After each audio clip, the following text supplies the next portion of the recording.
नमस्कार दोस्तों. So today we are going to solve a new question on real number. Okay. So first of all, let me welcome you all in my classes. And as you all are aware that I used to take classes of mathematics and science from 9th to 12th standard and also of spoken Hindi. So Hindi classes also I used to take, and simultaneously I am taking classes for maths and science also for the information of all those students who are not knowing me. So for them this information I have given, and if you like my videos, please like and share and subscribe to my channel. So let us go to the basic question which we are going to solve today, and this is the question. This question is from CBSE 10th standard, and the chapter is real numbers. Real numbers. Fine. So the very basic question is from irrational number. Irrational number. Okay. So the question is prove that root 2 is an irrational number. Irrational number. Fine. So if we want to prove this type of question, we need to clarify some of the concepts. We need to write some of the sentences which are very important and compulsory. I am telling that if we want to write,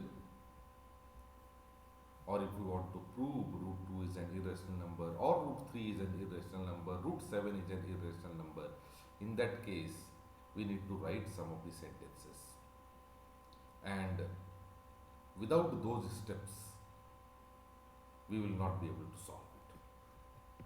So let us solve.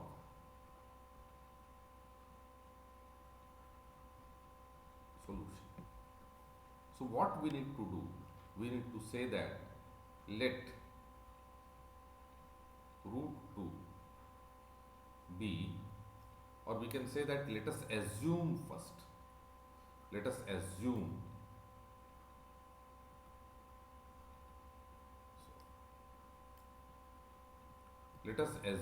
that root 2 is a rational number. A rational number. We all know that what is a rational number? A rational number is a number which can be expressed in the form P by Q, and where Q is not equal to 0. That is called a rational number. So let us assume that root 2 is a rational number. This is the first assumption. This type of question, when we have to prove that root 2 is an irrational number, we have to start our solution or conversation by keeping in mind that assumption that root 2 is a rational number. If we say that root 2 is a rational number, then root 2 can be expressed as a by b.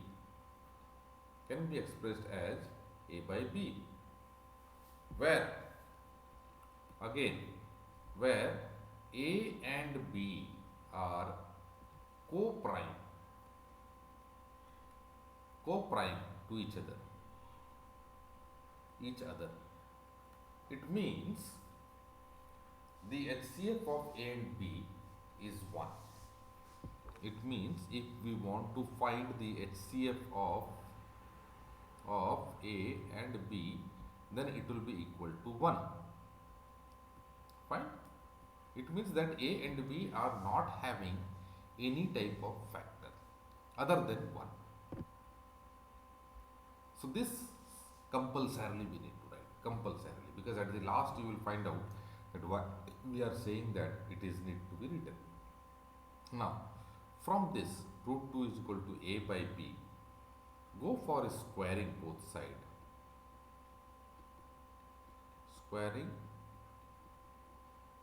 both sides. Then what we get? We get root 2 square is 2. And A by B whole square means A square by B square. Okay? Fine. It means 2B square is equal to A square. Correct? 2B square is equal to A square. Fine. Then it means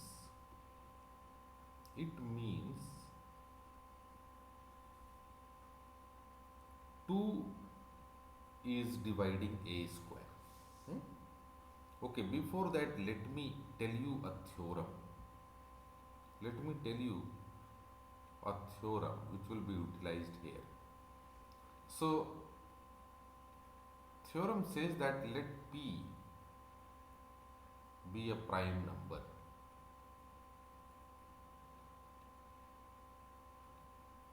Let P be a prime number and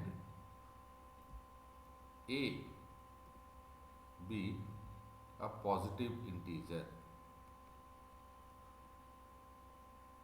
Positive integer.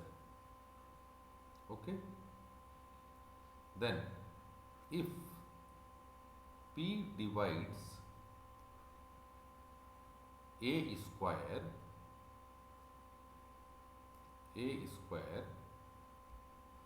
then P divides A. So this is the theorem. The theorem is P is any prime number and A is a positive integer. Then if P divides A square, then P divides A. The same thing we are going to say here. So it means what? In this 2B square is equal to A square. It means 2 is dividing A square, correct? It means 2 divides A. So 2 divides A square. This gives 2 divides A. So this is 1. Fine? Then second case. Now, if 2 divides A, then it means what we can write? It means A is equal to 2C, where C is any integer. So it may be positive or negative. So A is equal to 2C, where C is any integer. Okay? Right. Then from here, let us suppose mention it as 1. Let us mention it as 2. Okay. So from 1,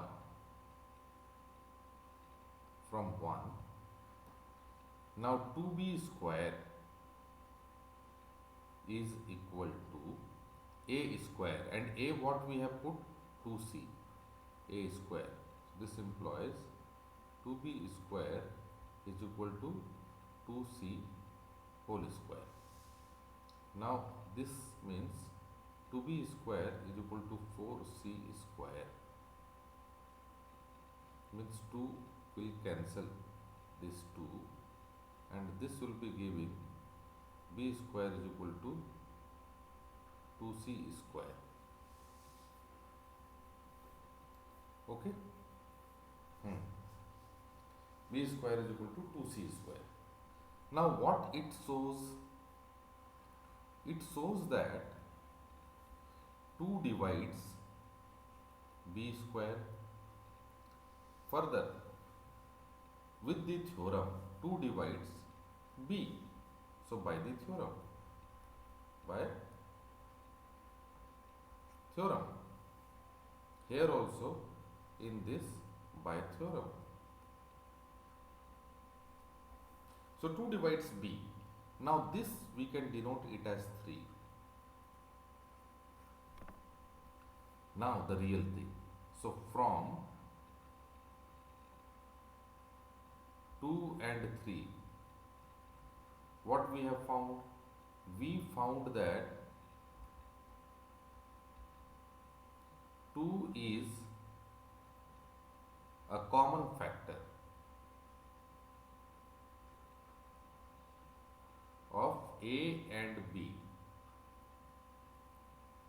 Now which is contrary, which is contradiction to our assumption, which is contradiction to our assumption that A and B are co-prime, that A and B are co-prime to each other. See, we started proving that root 2 is a rational number.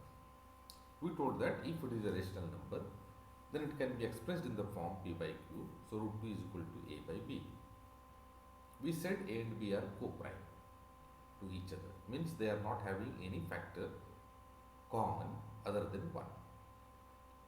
Then we squared and we proved that if 2 is dividing A square, then by the theorem 2 divides A also. Simultaneously, we also proved that if 2 divides B square, then 2 divides B also. Now, in this way, we have proved that 2 is a common factor of A and B, whereas we told that there is no common factor. So, it means it is contradiction to our assumption. That's why root 2, therefore, therefore root 2 is an irrational number. Therefore, root 2 is an irrational number. Irrational number. So this is the fact. So in this way, by completely writing the sentence, whenever we are going to prove root 2 is an irrational number, root 3, root 5, root 7, we have to do exactly like this. But when there will be a combination, of, you can say, integers like 3 minus root 2 or 3 plus root 2, in that case, we can take it as root 2 is an irrational number and we will be solving root 2, we will keep it one side and then another side we will express the things in the form of rational number. Then we can say that root 2 is expressed as rational number here, having numerator and denominator. But as we know that root 2 is itself an irrational number, so again it is contradiction. So root 2 cannot be expressed as rational number. So 3 plus root 2 or 3 minus root 2 is everything. You can say that it is an irrational number. So in this way we have to prove. So yes, we will meet in our next video, and if you have liked, you have understood, this is very, very important to understand, gentlemen. So if you have understood, please do not forget to subscribe my channel and to like my channel. Thanks to you. Thanks to all of you.